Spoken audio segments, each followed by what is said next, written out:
Buongiorno, buon pomeriggio, e buonasera, Lazio world. Welcome to our instant reaction pod. Consider this your stoppage time as we review Lazio Lecce and a whole lot more as we grimly, depressingly, furiously discuss all things Lazio as this campaign comes to an end in crushing, disappointing fashion. Can't see this as being a very positive one today, Caleb. I guess how are you? Man, I didn't expect much from this match. Oh, I didn't come in with too many expectations, and I was still disappointed. Just to kind of give you how. I mean, that sums it up perfect, right? Holy crap, does that sum it up perfect? Came into this with very little expectations and still was disappointed. 100%.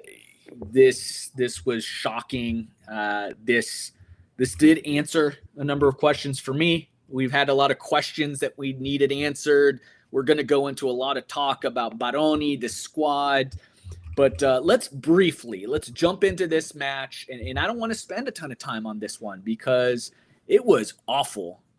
It was not a good match from either team. You want to talk about a disservice to a pretty exciting Serie A this year. This match was not one that the league is going to showcase to the world. So let's jump in. This one, from a starting 11 standpoint, not a ton of surprises. Nuno was healthy, so he's back. Zaccagni's back in this one. I'll be honest though, Caleb, one I may say is a surprise. I disagree with Baroni not throwing Pedro out there from the start. I mean, he's a player that has earned it. He's the only champion that I've seen on this side. And really wanted to see him from the jump. And I thought it was pretty disappointing for a player that, again, we've got nothing else to play for. There's no need to rest anybody. Throw out your best playmakers. Throw out your best players. He wanted to save him. I understand we have nobody else coming off the bench, but we look like absolute garbage until he came in. But, just jumping in, this one was one where we saw very little life from this team. Didn't see a whole heck of a ton, and honestly, it looked and started to feel like something bad was coming. And we're all scoreboard watching. We're seeing really early on, Roma awarded a penalty. Shocker, written in the stars. No big surprise there. Roma never really threatened by Torino, but you've got Juve, who all of a sudden, minutes 70-something seconds into their match is down, and you start to wonder if maybe things would go our way. But, of course, Lazio doesn't hold up their end of the bargain. In 43rd minute, Gila with a disastrous giveaway, a clumsy, foolish giveaway, puts both Romagnoli in a precarious position, goes in for a tackle, ball kind of slips through his legs. Guendouzi's then the last defender. He gets turned, and it's a goal. Lazio down. We see some halftime substitutions. Before we even go into half, it's a second yellow to Lecce. Lazio given I say a gift. It was a stupid foul on Nuno from Lecce's part. It's a deserved second yellow, but obviously a gift to Lazio, a big opportunity. Okay, here we go. In fact, I felt kind of bad for Lecce because I didn't want to see Lazio, quote unquote, win that way. It was like, look, let's just go out there and earn this. I thought maybe it would cause Lecce to sit back even deeper and make it more difficult for Lazio, but certainly thought we, at that point, like, okay, we've got this thing. Some halftime subs. We finally see Pedro inserted. You've got Pedro on his side coming in for Isaacson and Marusic. And, from there, not a ton to say. Like, not a ton to say. This one, a couple of chances, a couple decent crosses, from Pellegrini and Nuno that saw, Tati towards the end. Tati with a header that doesn't end up doing anything. And then 67th minute, another Nuno cross. I think he kind of outside of the boot. Tati gets a really piss poor volley attempt. And, honestly, the only chances we saw came from Pedro, who did miss some opportunities and then had some, decent enough cracks on it. And then 94th minute, more shame with Romagnoli seeing red, obviously very frustrated. Caleb, give me your 3 words or less to describe this one. Yeah, I'm going to go with reflection of season. I think this game actually really quite perfectly summed up sort of particularly the second half of the season, but it was not coming up, not needing to get the result that's needed to get us to the next level, right? It came against a team that was inferior to us on paper, right? We have had a lot of trouble this season dismantling, really putting away these games against the lower sides. Like in the first half, we were a lot better at that, but in the second half of the season, how many points, countless points have we dropped against sides like Lecce? I mean, it's inexcusable. I mean, that's what really cost us the season. It was not this match. It wasn't the matches even against the top 6 teams. It was these matches against teams like Lecce, like these teams that we either couldn't break down, we would draw against. So didn't live up to the occasion when we had to come through. They didn't live up to it. Fell short, which we've done all second half of the season against a team that was inferior to us, a team that is you have to be putting away. It is a lot of different things and variables. And on top of that, we get gifted a red card. I mean, how many games this season have we been gifted red cards? And that was the only reason we even got a point from other results, right? On top of that, even the red card is just like something that's been a common trend this season, and we still can't get it done. I think this game summed up perfectly this second half of the season, Baroni's tenure and his management of the team up to this point. And it was fitting in a way, right? Like, I mean, we could talk about it more about later, but in a way, I'm kind of glad that we got what we deserved. As bad as that sounds, like, of course, I'm pulling for us to win that match. But as I said before, I'm a strong believer of where you finish is a reflection of where you're at. And we deserve to be in seventh. I mean, in seventh. We absolutely deserve to be out of Europe. Yeah, that ties in nicely to my 3 words: simply not deserving. Not deserving of any points in this one, not deserving of Europe, not deserving of anything that we didn't achieve. And so it was a complete and utter failure. And I go back to, and I've said this multiple times during the course of this season, particularly the second half of the season, right? The tale of 2 halves. Everybody, rightfully so, like, wow, what a first half of the season. We were really hopeful, tons of positivity. We liked the style of play. We were progressing in Europe. And then when we started to slip up at the turn of the calendar year, you and I kept hearing it from fans. Well, but our expectations going into the season was that we were only going to be a 7th place, 8th place team, 9th place, blah, blah, blah, blah, blah. Mm-hmm. And I push back greatly on that notion because, is it fair to say that our expectation is to beat a 10-man Lecce? Right. Am I asking too much? Am I asking too much? Yeah. Mm-hmm. Does context not matter when we talk about this season? The fact that Roma was 5 points from relegation and was minus 13 or more from Lazio, and here we are behind them, no European play, losing to Bodo Glimt. Does context not matter? Do we have to, as Laziali, just sit here and go, well, our expectations going into this season? No, forget the expectations, forget the preseason rankings. We lost to 10-man Lecce. We've dropped points to Parma and Empoli and Lecce, and you name every team in Venezia. The worst team in Serie A this season, we dropped points to. Is it fair to say that I should have an expectation that is greater than that, regardless of the squad we have? And we'll talk about the squad because it's not good enough, but neither is Baroni. And I know we'll spend time, but man, is it frustrating. On our last episode, we had a comment from somebody. I don't know, an unnamed, has one of those handles that doesn't put a face to a name and no name, but kind of threw some shade at us saying that we don't know what we're talking about. The fourth team this year will have more points than the fourth team last year, and said something like we're talking rubbish about how our expectations have changed, blah blah blah. Because I think he was saying, I know I had made the comment like we're not taking advantage of a season that saw a really bad Milan, a really bad Juve. He's like, oh, it doesn't matter about that. Again, like, what are we saying here? Like, should our expectations be worse than what we ended up with? Like, we're out of Europe, Caleb. Is it like, are you okay with this? Well, this is something that we talked about in the past. Like, there's a sect of Lazio fans that there's sort of a pride in their suffering. It's like, hey, I'm a Lazio fan. I've suffered, but I'm still a fan, and I have pride in that. And they almost feel like it almost comes across as this is our identity, and I'm proud of that. That's what makes me a Laziale. And I'm like, are we not trying to get out of that, right? Or are we not trying to demand more from this team? I mean, this wasn't the case forever. This wasn't the case for Lazio forever.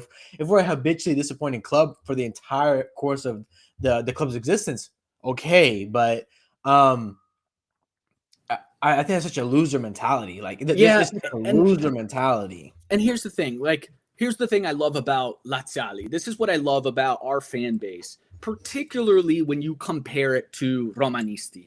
We are we are a side that lives in reality more often than not. Like, maybe a hair pessimistic, but like usually pretty realistic. We don't go into the season like Romanisti every year. We're winning the Scudetto, right? They're the Dallas Cowboys of Serie A. It's our year. Look at us, transfer market, Scudetto, right? And let it be known they did not make Champions League. Praise the Lord. But every year, right? They're looking at it, and we're a bit more pessimistic. I think it's realistic most of the time. We go into it saying, look, I don't know. Like, I think most of the time we're pretty fair. Like, we've got a side that can either compete for top four or, in this season, it was like, look, start of a new project, new manager, hasn't really managed a side at this level before. I think I had us at 7th, but once the season progressed and once we saw what we were capable of, and once we saw the competition around us, how bad some of these others were, I think it's fair to say that we should be disappointed because we should beat a 10-man Lecce. We should beat Parma. We should beat Venezia. We weren't losing to Bayern Munich. Even what should have been a very positive Europa experience, finishing top of the table, fantastic, right?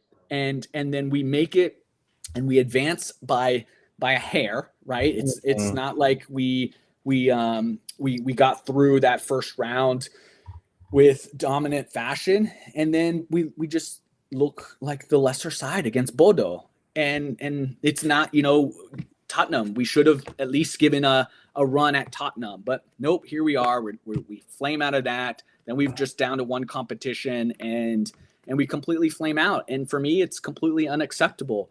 To be this type of side, to lose in the way that we lose to, and again, context matters. The sides that we lose to and the fashion that we lose to them, not scoring any goals today against a 10-man Lecce, it's bad. It's also, I think, another point for the season is and really in most other seasons, we really should have had no business being even fighting for top 4 with some of the results we had. But like Juventus, a lot of the teams are competing against, even Roma at some point, it was wide open. There was how many weeks? I remember like at least 2 weekends we were like, holy crap, we got away with one because everyone else lost that we needed to lose. Remember that? Yeah. I feel like at least 2 weekends I can think of, like critical weekends where we're like, man, we got bailed out. And guess what? We wouldn't win on those weekends. We wouldn't, capitalize on it. So not only did we underperform and come up short, but this is on top of we're coming up short even when we're being gifted left and right. red cards in matches. The teams around us dropping points. Milan not even a factor in this one for us, right? Milan's not even in the race this year, right? Competing against other. I mean, it's important, like you said, it's important to see the context, the matches that we lost, the ones that truly like. I think people are too caught up on the the expectations of these teams were Juventus is not the Juventus of old, right? These teams are not the teams of old, right? So I'm glad that you brought that up and that it's important to look at the context, not just of us, but as the league as a whole. The league was different, right? The teams, the competition was different. It's just inexcusable. There's not really much else to say about it. Yeah. Real quick, because I do want to talk about a little bit forecasting next year or our thoughts, Baroni. So real quick, we'll just kind of go rapid fire to put a bow on this absolute garbage of a match.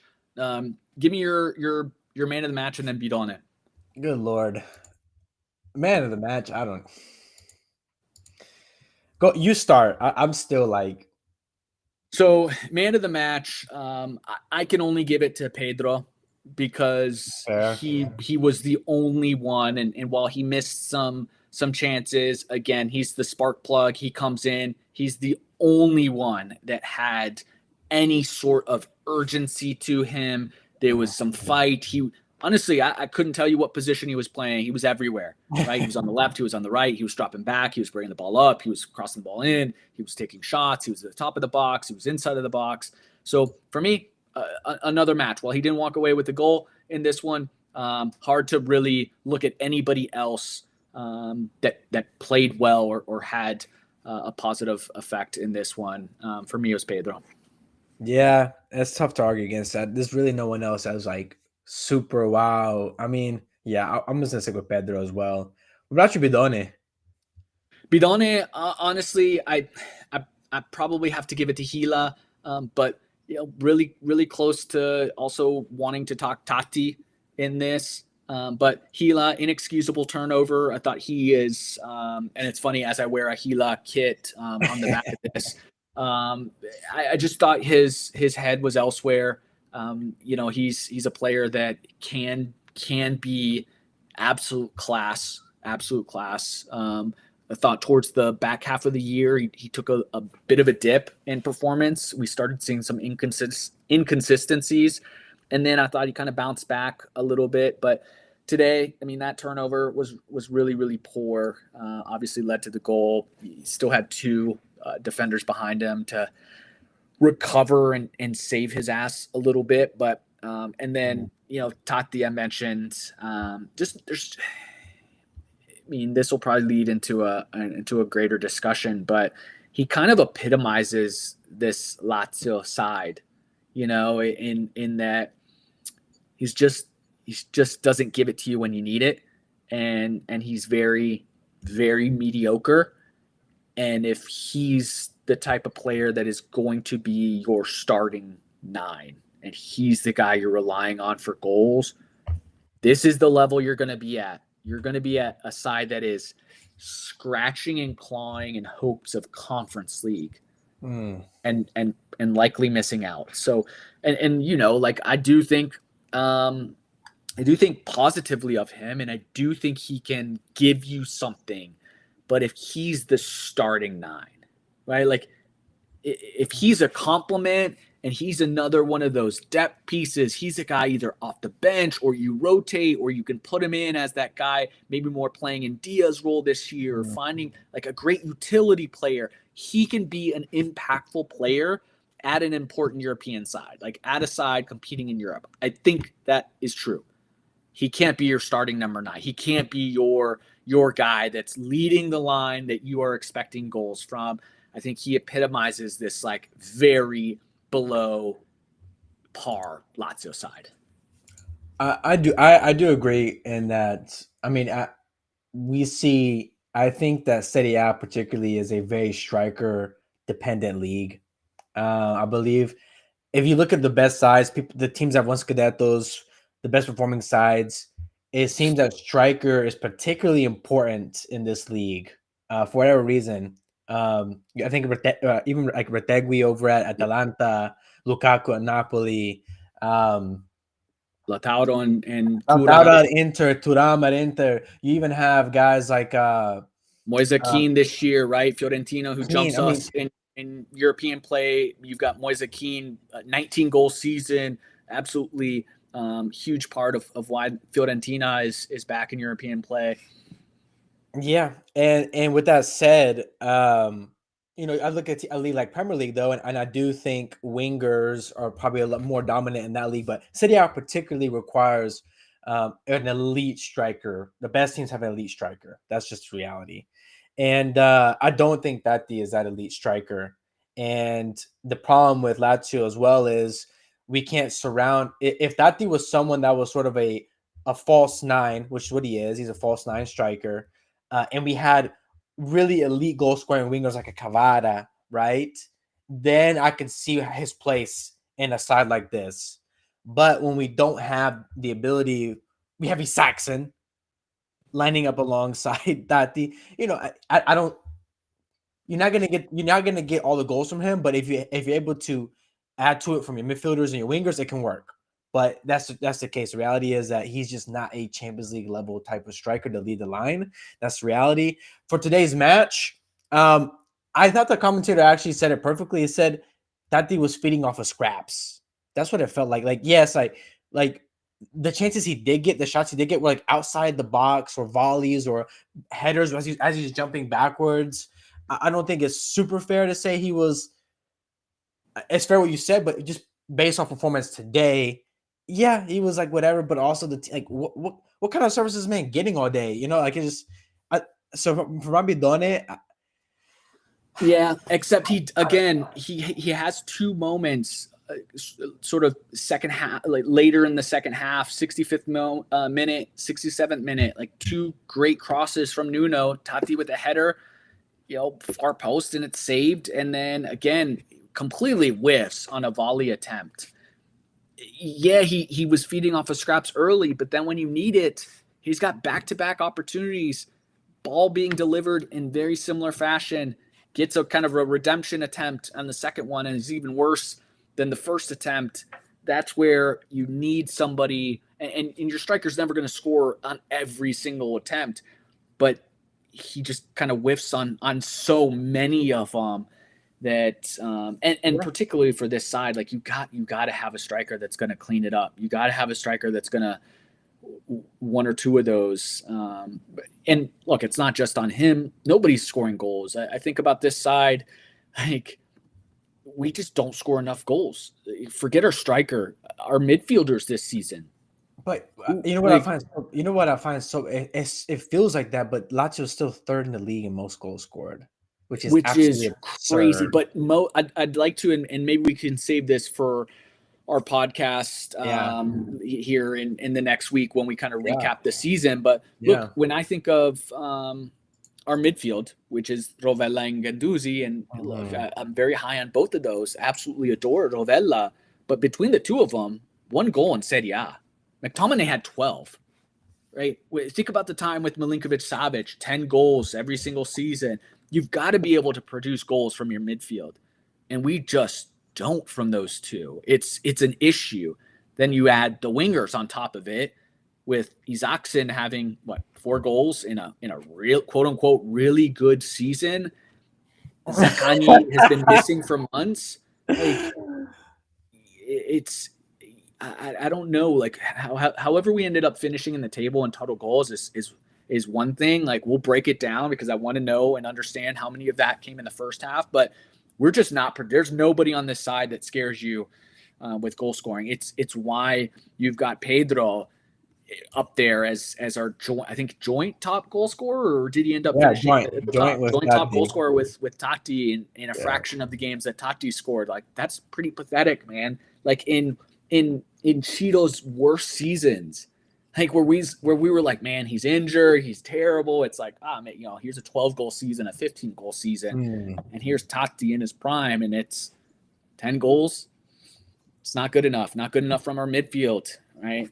Not good enough from our wingers. So Let's talk about Baroni, because I said for weeks and weeks and weeks I wanted to be fair, wanted to kind of give it to the end of the season. What we did in Europa, how we kind of finished things off would tell me everything that I needed to know, and today answered a lot of questions. I think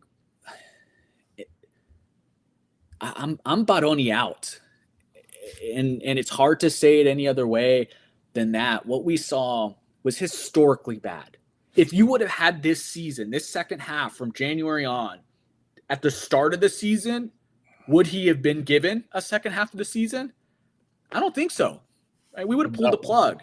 We would have been like, hey, this is like, what are we talking about? Relegation, right? So we would have pulled the plug. Now, we won one home match the entire second half of the season. I mean, we were known for having an incredible home field advantage. We had 55,000 fans today as a send off. Incredibly pathetic. There's no identity. We talked about the lack of rotation. Talked about guys like Belayan that we felt positive about. We talked about some of the misses there. The mentality since match day one, conceding early in matches, the lack of focus, I think it was just too much for him. And maybe he's too kind. Maybe he's too much of a player's manager. But we saw this lack of mentality. And I don't know, we've come back in matches. But I think a lot of those comebacks were down to maybe the only guy that I've said has that championship mentality, and that's Pedro bailing us out. But I hated what I saw. I hated what I saw for way too long of a stretch this season. And for that reason, as they say on Shark Tank, I'm out. That's a good one. That's a good one. I'm totally on board. I also was. I wanted to wait to see the season ended, because like he wasn't going to go anywhere, in the second half. So okay. Let's just see how he does it. He's going to get the whole second half. So let's just assess at that second half. And yeah, it's just inexcusable. I mean, just a historically bad home record. I mean, so we had one win at home in the second half of the season, which is that in itself is fireable offense. Just who was that. it against? Oh man, I don't know. Oh no, Atalanta was away. I don't even remember who it was, but if you want to look at that, I can keep talking. But yeah. I was just kind of looking a little bit at the stats here, just kind of seeing the season as a whole, and even when you look at our home matches overall, we won a total of 7 home matches all season long. 7. And we played 38 matches in the season, don't we? Right? 38 matches? It's oh my gosh, why am I blanking on this? Sorry, I'm looking at our it's 38. Yeah, I'm looking 38 matches. That means 19 of those are at home and you win 7? Monza was our one home victory second half of the season. Okay, but yeah, so you lose one game. Sorry, you win one home match and it doesn't against the 20th place side in Serie A. And then you win, and the rest of the 6 are in the first half of the season, but it's still 7 over the course of it's 7 of 19 matches. You gotta win at least 10 at home. At least 10 at home. Good Lord. That's inexcusable. And I think a lot of the issues we saw, this is where it comes back to me, is a lot of the issues I saw in this team, I think and strongly believe were fixable with the right coaching and the right adjustments.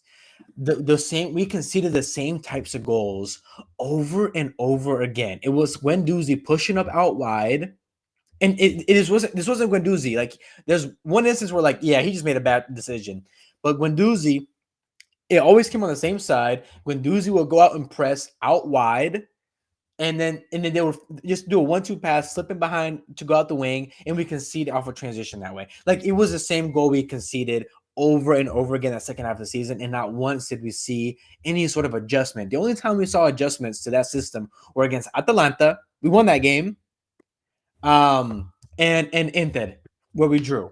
These are the only times I saw Barodi make a significant change in his system But yet he still blitzed on the same thing that not only hurt Guendouzi's performances, who also, if anyone has an excuse, is Guendouzi, who played like it feels like every single minute of the season. So I think that really is the main thing that puts me Baroni out, on the side of Baroni out, because a lot of the results that came because A, tactically he was not adjusting properly, and then B, he wasn't rotating properly. That's coaching. It doesn't matter if your squad, even if our squad is super mid, you're not going to get the most out of the squad if you're not setting them up for success and you're not rotating them to keep them, especially if you're bouncing on these things. So that's why I'm Baroni out, and it's inexcusable, because I also want to say this: because we're out of Europe, how do we retain our best players? How do we attract new talent? Right? Like these are stuff that's very costly for a team that's supposedly starting a 3-year build with this guy. There goes your entire 3-year build strategy out the window. Because with no Europe, who are you recruiting? And if you want to sack your guy, who are you bringing in? Who are you bringing in that's going to be not at the level of Baroni, right? Who's going to come in that's an upgrade to Baroni? You know, in terms of like, and I'm not saying they're not better coaches. I'm just saying like they're in the same tier. Maybe they're better fit, but it's going to be more difficult to attract that type of coach, that type of player. So it was truly, I believe, this season has cost us dearly in the next 2 seasons. Yeah.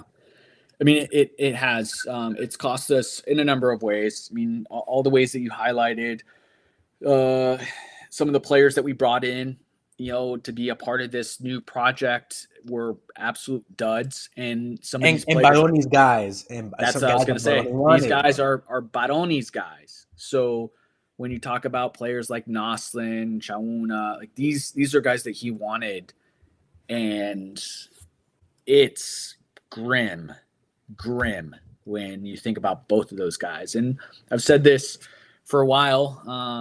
Like, you want to give guys a second year. We know that Serie A can be difficult, but both of those guys played in Serie A. Yeah, well, exactly. So it's grim. Irfan on YouTube comments says Nesta is the only coach who might come to Lazio at this point. Yeah, Nesta managing the relegated Monza, likely to be sacked. I'll say this: I think I'm still very much for Conceição. All indications are that he won't be at Milan next year. Milan was an absolute circus. It for me doesn't wipe anything clean that he's achieved, at Porto, and I still think he's a strong manager. I think he's a manager that would give a nice, strong kick in the ass to some of these weak-minded players that we have. But it's going to require Lotito conceding some things, which very rarely happens. It's going to require getting some of the players that this manager, whoever it is, Conceição or whoever, that the manager is going to have some of the players that fit his style. And we know that a lot of times Lotito's operates independently. So we'll see. I'm really disappointed because what looked like a exciting project is kind of thrown out the window. I hope that we make quick decisions on Baroni and start moving quickly on players. But these are not things that Lazio does, move quickly. It's really grim. It sucks. It really, really sucks because there's so little to be positive about. And like you said, we're not in Europe. I don't know that there would have been a huge difference in being in Conference League in terms of recruiting. I think that with the right manager, that always helps in recruiting. So, right, we had players that wanted to be at Lazio because of Sarri.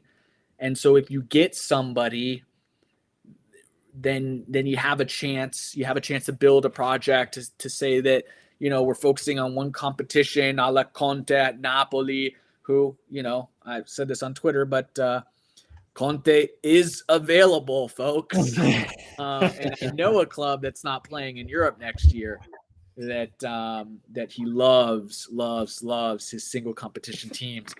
But Yeah, I think that it starts with the manager and kind of identifying who that is and moving really quickly. But it's, man, I don't know, Caleb.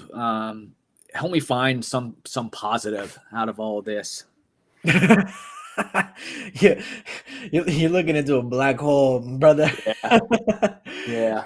I It's there's really not much. If it was one thing, if our squad, like at what that's the thing is we actually do have quite a few talented players on the squad that I'm really excited about. And I really love having. But even Romagnoli, he's not getting his new contract. He's a little upset about that. This might be the final push over the edge where he's like, "Bye, I don't deserve this." It really is grim, and I think I Lotito don't just even think that we have. Here's the thing. There's like, Mm. I'm not excited about that many players. If I'm going down the roster, I'm looking at players aside from Rovella that are either out of their depth, out of the project, or somebody that we have to sell.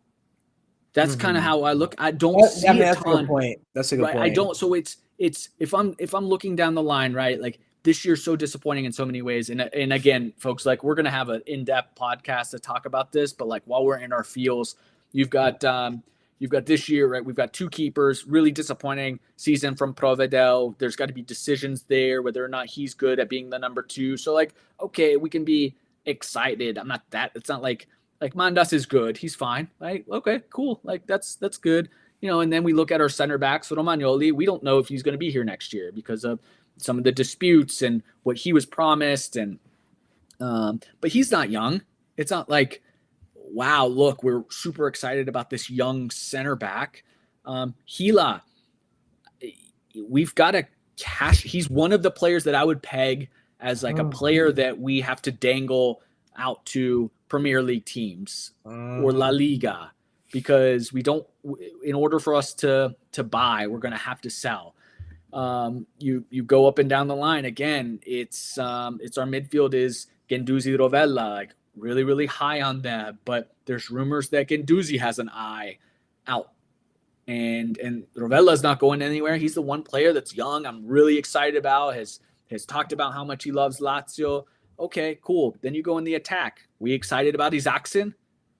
I'm not. God no, God Like no, I can't I'm take any not. more of his Clarkson. He's a player too that maybe we have to sell depending on what an offer is. Are we excited about Tati? No.